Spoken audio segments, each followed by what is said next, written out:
Okay. Hi, this is Terry with the BizEase Blab. And today I'm very pleased to be speaking with my guest, MarcMawhinney of Natural Born Coaches. This is our third attempt at this. We've tried a couple times when Blab wasn't Blab wasn't cooperating, but it seems to be doing well now. So, as Marc had his fingers crossed, we'll see how this goes.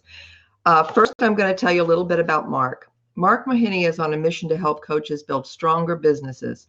He has a passion for entrepreneurship, having started a number of businesses in his life and growing one to 100 employees. After becoming a coach, he saw the struggles coaches face while trying to build their businesses and decided to do something about it. He launched Natural Born Coaches, a daily podcast where he interviews successful coaches to share their advice and works with coaches in his Accelerate for Clients one-on-one and group programs. Marc frequently makes media appearances and is a contributor for Entrepreneur.com. You can learn more about him at naturalborncoaches.com. So first of all, thank you very much for joining me, Marc. Yeah, thanks for having me. I'm really excited about this interview. I think I've gotten to know you quite well through a couple of your Facebook groups.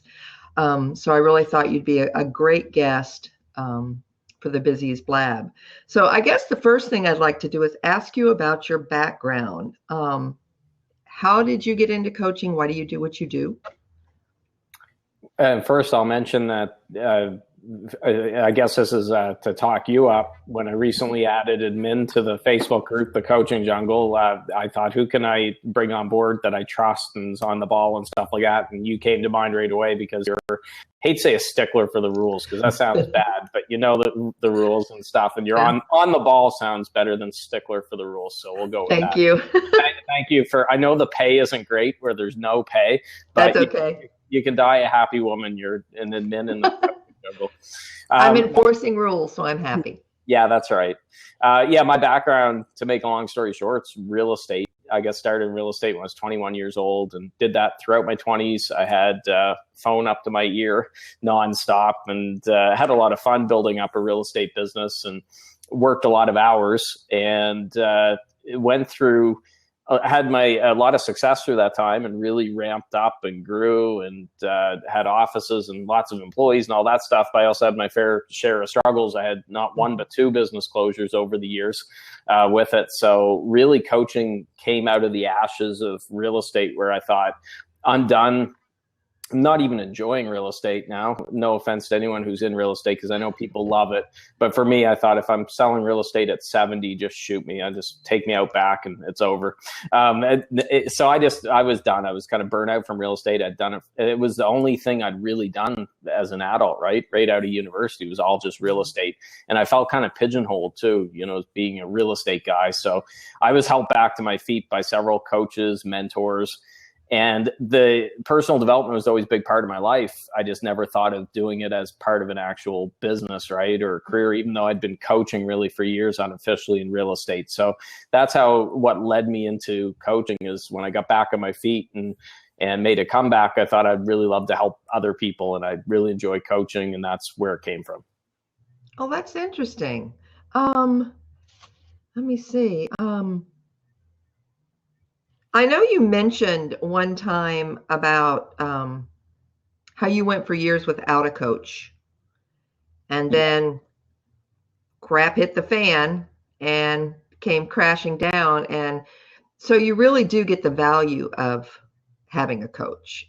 What has that value been to you as a person, not as a coach as you are now, but as a person on the receiving end of coaching?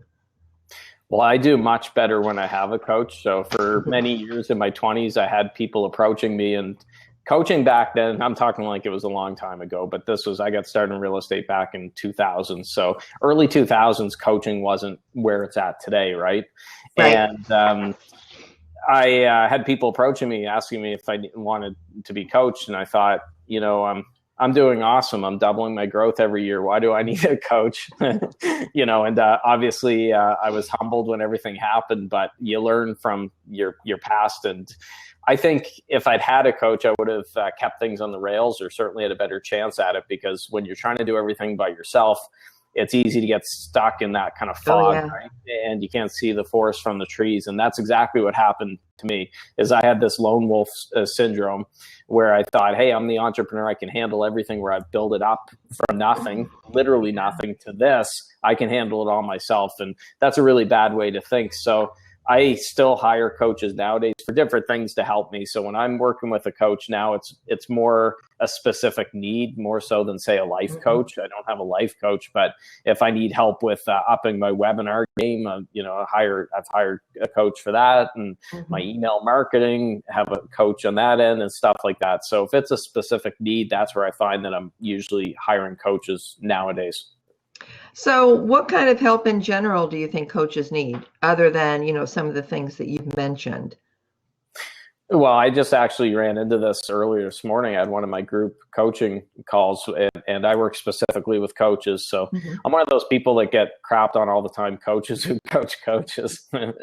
I'm one of those evil people now. I had my group call with the 5 coaches in that call, and there's someone in the group who has a ton of energy. She's just a ball of energy. It's just amazing. She just go. But she needs some help with direction. And I said to her today during the call that she's a lot like a horse that's kind of in the stable and it's going crazy, just waiting for the gate to open. Once she knows what direction she wants to go and she puts those horse blinders on, she's going to do amazing, just if she can get out of that stable and onto the racetrack. But she's a newer coach in her defense too, so it'll come. But I think that a lot of coaches they're great when they're looking at someone else, a client of theirs, because they're back a ways and it's not them. They're detached, so they can see exactly where that person should be going, can help them guide them through that. But when it's their own business, they don't have that same perspective because they're too close to the situation. And I think that's natural for anybody. I probably have that same problem, and most coaches do. So that's the biggest thing. I think coaches ironically often have a lot of fear, even though they're helping people pass their fears, and that's a bit of a disconnect. And that's what I help. A big part of what I do is with that mindset and helping coaches get out of their own way and move on, because it's going to be tough to be a successful coach if you're out there saying you're going to help people push past their fears, and then you can't push past your fears. Definitely a disconnect. Exactly. It's hard to push past your own fears sometimes. I mean, especially when you're looking at it in the face. I mean, you really can't look at it objectively. So why don't you think coaches are as good with themselves as they are with others? I think they're just a little too tied to the results or the outcome. So if they're working with somebody, like I mentioned, who's set aside, if I was coaching you and your dad, I forget, you're in Ohio? Yep. Ohio. There we go. And I'm in Atlanta, Canada. We've never met. I don't know you. It gives me more perspective, because your success or failure doesn't make or break it for me, right? Right. So I can say, go for it, Terry, grow your business. You already have a thriving VA business and stuff, but I can definitely help on that end, because it doesn't affect me. Obviously, I want you to succeed, and I'd be very happy that you succeed, but I'm not going to be under a bridge and, living in a cardboard box if something doesn't work out for you. But I think that's the issue. A lot of coaches with themselves, those are life and death situations. They got probably a family, they've got a roof over their head and stuff. They've got a spouse who's, maybe getting at them because the spouse is in more of a traditional 9-to-5 job, and the spouse has that steady income. And I've seen that a lot actually too, is coaches having to deal with the spousal pressures with the partner trying to get them to, get real and get a real job. And that can be really, really challenging. So that's a great thing for me. I'm single at the moment, so I can act like a crazy man. And yeah, I've seen several coaches that are really good at coaching, really good at saying, you need to do this, you need to do that, and helping you see different points of view. But then when you look at their businesses, they're maybe not taking their own advice. And as you said, that comes from fear, because it's in your face. It's affecting their livelihood. Yeah, so exactly. yeah, what's the same with virtual assistants though? Because I've really had to learn to put my money where my mouth is and take my own advice. I mean, I told speakers and coaches for years to delegate, just hand it off. But when I had to start doing it, that was a totally different Not as easy. story. No, it's not. So it is much easier to tell someone how to do something, or to do something that they really need to do, and maybe not so much yourself. Yes. I understand there is a debate going on in the coaching world. You've kind of alluded to it about coaching coaches, and it's evidently a hot topic for you. Can you enlighten us? Yeah, I mean, lately I've seen a few posts, no names being mentioned, of course, where a coach will put up a post attacking anybody that works with coaches and saying, not saying they're evil or saying that, but they're not painting them in a great light, and saying that this isn't what the coaching business is about, and saying it's bad for the industry and ta-ta-ta-ta-ta. Now, the problem there, I can agree with some things that they're saying, because let's face it, it's the internet. There's a lot of people that are full of it out there, right? That are promising you can make 7 figures in 14 days, working 5 minutes each of those days. And that stuff like that. But to go to the other extreme and suddenly say that if any person like myself, say, is helping other coaches or focusing on that niche, and suddenly there's something wrong with that. And the other thing that's being said, which is really discouraging for especially newer coaches, is several of these posts essentially said you can't make money in coaching unless you're working with coaches, and that's it. And I know that that's not true, because I've had 400 plus interviews on my podcast with yourself and others. Now, I know you're in the VA world a bit, but more so, but I've had a lot of guests on there that are working in different niches, relationship niches. I've had a coach in things as unique as government contracts. He actually helps people get business from the government. That's what he coaches people on, which seems very obscure. He's killing it. So I think that it's painting it with a very broad brush to say you can't do well unless you only work with coaches and you sell them a 7 or 8 figure dream or whatever. There'll always be people like that, but I know for a fact that there's a lot of people who've done very well in all sorts of niches. One of my clients works more with salespeople, and she's doing amazing. She's killing it, and she's been at it 5 months. I think we've been working together, and she just quit her job to go full time into coaching. Yay. So yeah, I was very happy with that. So I that's what I disagree with. I agree with some things that they're saying, and I get some of the points there, but I also think that it's a little bit negative. It's very negative to say that you have to do it that way to make money in coaching, and you can't make money coaching anyone else, out of the 7.5 billion people in the world. So that's the issue that I have with the posts that get shared around like crazy. They go viral in the coaching industry sense viral. They're not as viral as the woman in the Chewbacca mask, whatever, that's breaking the internet at the moment, but they do they get shared around a lot in the coaching world. And that's what I disagree with. Life is very rarely black and white. It's usually gray, right? It's somewhere Exactly. And I don't understand the thought process where someone would say you shouldn't coach coaches. I mean, coaches are business owners just like any other business owner. I mean, they're going to have the same issues every business owner has. Why wouldn't they want to work with a coach? I mean, that right there. Yeah. It baffles me. I mean, my own journey, when I first started coaching, I said, I want to work with any entrepreneur out there. So how's that for a niche, pretty broad and general. So normal, I worked with people that were in bricks and mortar. And then what had happened was, when I had looked at the clients I was working with, I just didn't enjoy I'm not a Starbucks coach. I say this to people. I don't enjoy going to the coffee shop and stuff like that, and working with local bricks and mortar. Like one fellow that doing business with had a gym, and stuff like that just didn't float my boat, right? So I looked at it, and I was very excited to work with. I had a couple coaches I was working with. I loved the marketing side of it and setting up the programs. I really look forward to those calls. And then I didn't look forward to the other calls. And I wouldn't say dreaded it, but I just didn't enjoy it.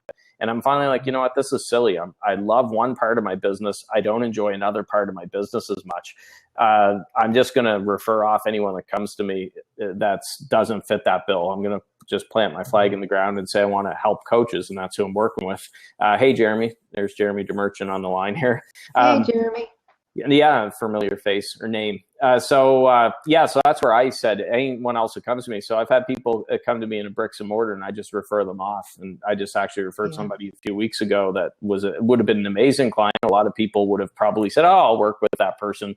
I'll kind of go outside what I usually do. But I said it doesn't make sense for me, to work 90% with coaches and 10% with people in other industries. I'll just refer those off. I think that just kind of comes with growth as well. I think most business owners, I know all virtual assistants do it. I've heard a lot of coaches do it. You did it. When you first start your business, it's like you'll take any client with a checkbook or a credit card. Well, they had to have pulse. I would put a mirror. Oh, yeah, and a pulse. That usually the mirror they were in, yeah. Yeah. But, as you go along, like you said, you begin to realize the things you enjoy doing and the things you don't enjoy doing. And I think that's how you develop your niche. And hopefully, if you follow what your intuition is telling you, you'll end up doing what you love to do, like you are working with other coaches. So, and you can mix it up too. Like Jeremy, who just hopped on the line, I know Jeremy well, and he's in my neck of the woods. I say neck of the woods. He's an hour 45 away from me, but that's close enough.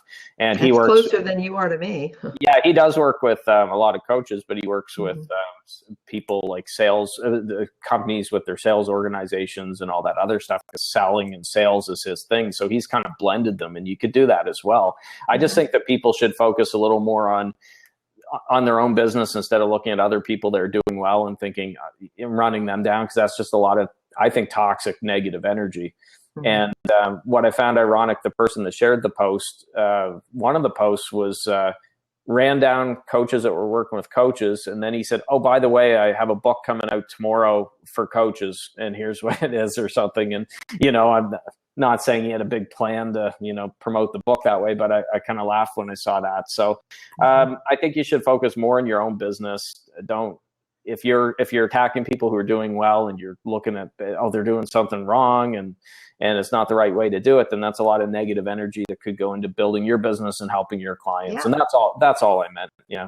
With that. And I think really it's fear on their part, because really, if you're very confident in what you do, you're confident in your own business, you're not really going to care what other people are doing. Yeah. So it's a lot of it is just fear and jealousy sometimes, because somebody else might appear to be doing better than they are. People are very impatient, which I've found, which is funny. If you look in other industries and businesses, you realize there's a curve and you're going to have to grind it out. Well, take real estate, for example, which we talked about. It takes time to get your name known in your local market. You have to do the open houses and the cold calls and everything else. Real estate coaching, seems more people expect to get in, and then a month later they're making six figures because they're seeing all the ads all over Facebook and stuff. And some of the people that I've seen out there frustrated with their lack of progress, they're actually doing well, but they're babes in the woods, right? They've only been at it for 3 months or 6 months. In the grand scheme of things, that's nothing. But they're seeing everyone else who's out there saying they're doing big things, which could be true, could not be true. It's hard to say in the wild west of the internet. But it's like that old quote, I think Steve Furtick said it, where you don't compare your behind the scenes to someone else's highlight reel, essentially. Yeah. And I think that's important. I always love it when people, a newer coach in your group will make a comment about, I'm new at coaching, tell me everything I need to know. And like, you're really going to be able to tell them everything they need to know just by responding to a post. Yeah. And second of all, why you even want to do that when that's what your business is. It's kind of like picking your brain. Oh, I'm actually getting an email ready for my list that talks about the three worst words in the English language are picking your brain. And not saying people have evil intent when they're doing it, but I do get contacted a lot by people. Hey, Marc, I pick your brain, and then it's an hour long where they're shining a lamp in your eyes and interrogating you, you know. And I like with my calls, discovery calls, strategy sessions, stuff. I've lowered them to 30 minutes. They used to be an hour where I dump as much value as I possibly could in there. And that didn't always work really well, because then people either felt they got enough from that they didn't need any other help, or you're right, I'm also giving away a ton of stuff for free that I've worked very hard for, and I've spent a lot of money with myself to personally develop. So if I'm on a call for 30 minutes with someone, I want to help them. I want to give them, you know, some value and obviously make it worth their while, but I'm not just going to dump things in there for hours and hours. I'm seeing a lot of coaches doing free coaching for like these 3-hour deep dives, which just for me is, I would think would be terribly exhausting to do. They think I'm going to dump 3 hours of coaching in and knock their socks off, and then the person's going to love me so much they'll hire me and they'll refer me to 55 people. It doesn't work that way, unfortunately. It just, I think their intent's right. It's great what they're doing, but I would change that around for sure. Yeah, I agree. I don't, I can't think of any industry that I can think of that really benefits from giving away free services. No, and it's almost expected here because everybody's seeing, oh, I can get free coaching sessions from, you know, everybody that's out there. And I've really really tightened it up a lot, because I used to be like that. I used to hop on the line with anybody. I would put my online calendar, the link just all over Twitter and everything. Any Tom, Dick, or Harry could book it, you know, and then I'd get talking to them. So you're looking to become a coach? Yeah, well, not right now, you know, maybe a few years down the road. I'm like, okay. So I think that you have to give something, you know, you're not hopping on, twisting their arm with a heavy sales pitch. It's good to give them something of value, but not free coaching for hours and hours at a time. No, that's kind of like, you know, similar to what I said at the beginning of our talk about providing value added benefit, you know, in emails and in communication. As long as you provide, you know, value added information, you don't have to give the farm away. You can just provide information so that, you know, people will become interested. They'll understand that you really have a grasp about what you know, what your industry is about and who you coach. And then they're more apt to develop a relationship with you and then buy your coaching products. At least that's the way it is to me. Well, it's Ben Settle's a big email marketing guy, and he talks about the differences between hard teaching and soft teaching. So he's the one that got me onto the daily emails. I'm in one of his membership communities, and he's awesome what he does. But he says with your emails, you're doing soft teaching. So you're giving stuff in there. There's still value that you're giving. But you're not doing the hard teaching where you're saying, here's 1,000-word email with detailed steps to do all this other stuff. Because first of all, people probably aren't going to implement it, or even if they do, they may not implement it correctly, or you're just giving away too much stuff. Ideally, you want to make them entertaining, you want to give some value, but you want to help them going further. So all his best stuff is behind that paywall, so to speak, for people who are in his community, and then he services the heck out of them. So with his email players group, you can email him a question if you're a member of that, and he says, I don't want pen pals. He's really very he doesn't mince words. He said, I don't want pen pals, but if you have a question, send an email, say you're a subscriber, and I will get back to you. And he does, because I've asked him a few questions. So that builds credibility. Yeah, he's not out there putting all this stuff just out there. So I'm a big fan of, hey, you've seen the stuff I put out there. I think you do have to put value, but there is a certain point where you almost can put too much out there for free. And I'm seeing coaches do it every day for free, just free, dumping it all out there. And that's not the best way to do it either, because you get burnout. And it's a quote I heard, an awesome one. I think it was Michael Beckwith from The Secret said, if you can't pay your light bill, you can't light up the world. Something to that effect. And I think that's totally true. And unless I am really mistaken, which I don't think I am, most people go into business to earn an income. That's that's why I'm in business. I love what I do. I love who I work with, but when everything's said and done, I want to be able to pay that light bill. Yeah, it's and I want to make a profit. I know that's a dirty word in a lot of circles, but I really do want to make a profit. You're not voting for Bernie Sanders, are you? I'm Canadian. We don't have to worry about that, but we won't go there. The pendulum has swung so far the other way that you think. Perfect example, the summit I did last fall, Jeremy was actually a guest on the summit. It was called the Command Higher Coaching Fees Summit, real original title. But I had a few people kind of saying like, oh, that's not right. That's icky. You shouldn't be talking about it. It's not about money. If you're in it for the money, you're in it for the wrong reasons. No. And there's a very awkward sense around money from the coaching industry. They're afraid to talk about it. So there's a lot of Mother Teresa coaches, I think, that think you should be in a village somewhere with no shoes, coaching the masses. And if you, heaven forbid, if you actually charge, a fair amount, then suddenly you're evil or something. And that's not a good way to look at it either. So I think it's got to be a balance, but you're a much better coach if you're actually being compensated well for it. I mean, yes. I know I've been in both situations. Early on, my energy was often down because I was working so many hours and getting paid the equivalent of third world wages in the early days with it. That didn't make me a better coach. I'm a better coach doing better because I got more energy. I'm more excited, and it transfers over to my clients as well. So I don't think coaches should feel awkward about money or shouldn't feel bad. I'll say it. I love money. I love having a roof over my head. I love eating. I love having a car, and I love having clothes. This would go much differently if I couldn't afford a shirt, but there's nothing wrong with loving money, as long as it doesn't go too far the other way where that's all it is money, and then you're not giving anything of value for it.